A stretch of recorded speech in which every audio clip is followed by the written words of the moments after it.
Hi, I'm Kim Brown. Glad you could join me today. My past several videos, I've talked about our unconscious programs of thinking, doing, and being. So if you haven't watched those, I encourage you to do that.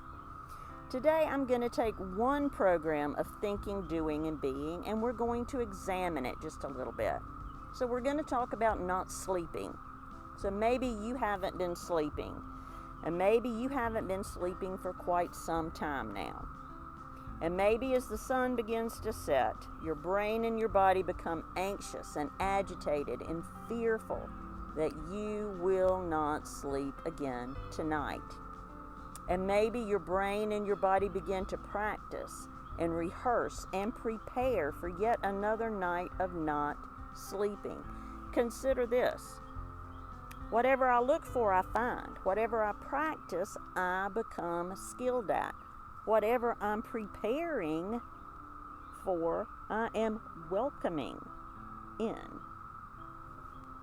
Maybe you even begin that what if chorus. What if I don't sleep again tonight? What if I can't do what I want to do tomorrow because I don't sleep tonight? What if something is wrong with me? What if I never sleep again? Well, consider. Every what if question has a flip side as well. What if you do sleep tonight? What if nothing is wrong with you? What if you are able to do what you want to do tomorrow because you really do sleep well tonight? What if your brain and your body are just sending you messages? What if that first night of not sleeping was simply your brain and your body inviting you to discover, to become aware? Likely you have wanted a loved one at some point in your life to pay more attention to you or to notice you or spend more time with you. Maybe your brain and your body would like you to notice and to care for you in a more loving way. Maybe at some point during the day, you don't want to do this at night before you go to sleep, but maybe at some point during the day, you can allow yourself to ask some thought-provoking questions. What was happening at that time, that first night I didn't sleep? Did I wake up to a disturbing phone call or to a disturbing dream? Did the next day some event occur that led me to believe that it's not safe for me to not constantly be alert and aware? Did you go into work and discover a mistake had been made? So now maybe you need to be on hyper alert all the time to make sure that mistake doesn't occur again. Ask yourself some questions. Any sensation you experience, rather than fighting it as an enemy to resist, look at it and experience it as information. It is a message for you. It is a message to learn, discover, and grow. Would it be okay to ask those questions and begin to discover? Now at bedtime, you have likely already tried all those suggestions of a dark and quiet room and comfortable bedding and maybe even playing soft, gentle music. Consider what is your mind doing.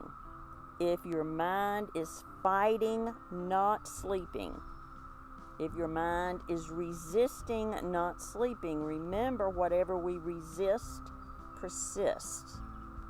Give yourself permission to invite in sleep, restful sleep, restorative sleep.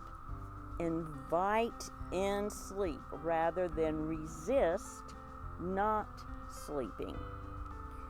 Now you can, if you choose, do some gentle tapping before you go to sleep. You could tap on the side of your hand, and you can say, even though I have not been sleeping, I am grateful for my mind and my body. Even though I have not been sleeping, my brain and my body know how to sleep. Even though I have not been sleeping, it is safe to sleep peacefully now. And then you can do some gentle tapping and just say something like resting, sleeping, peacefully, safely, sleeping, restfully, safely, peacefully. Take a deep and gentle breath in through your heart.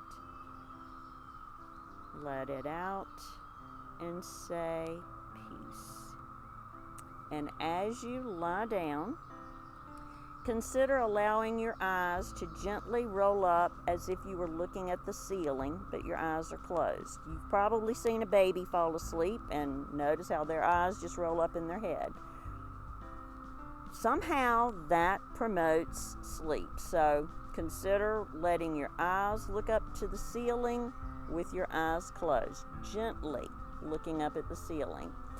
And allow your tongue to gently rest on the floor of your mouth. Now, there is a nerve in the base of your tongue that's connected to the vagus nerve. And in future videos, I'll talk about the vagus nerve more. But the vagus nerve is responsible for relaxation throughout your body. So, resting your tongue on the floor of your mouth gives that signal to the vagus nerve, and it sends a message to your whole body. It is time to relax. So you are inviting in relaxing rather than resisting not sleeping. And you can imagine yourself at a peaceful place in nature, a place where you would go to just be at peace and be calm and quiet. And maybe you can imagine the sound of a gentle waterfall, or the gentle sound of the breeze, or whatever would be good for you. Slowly relaxing. And if it's good for you, you can also try placing your hand on your chest and again just softly and gently repeating, resting, sleeping, peacefully, safely. Just a few times. You don't want to do that for very long, but just a few times. Inviting in sleep, inviting your body to relax. This is not wartime. This is inviting sleep. So consider giving that a try. You may need to practice it several times, but you have been practicing not sleeping. And remember how good you've gotten at that. Give yourself permission to practice something new. Your brain and your body really do know how to sleep. Invite yourself to wake up rested and refreshed in the morning.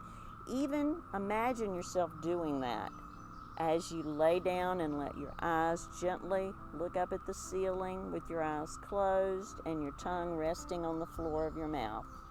Invite yourself to sleep peacefully and wake up refreshed and rested in the morning. The most amazing experience you will ever have is the experience of changing your mind. Consider giving yourself permission to do so. You really are worth it, even if it takes some practice. Thanks for watching this video, and remember, no matter what you've experienced in the past, today is a new day. You can make new choices. You can invite new opportunities. See you next time.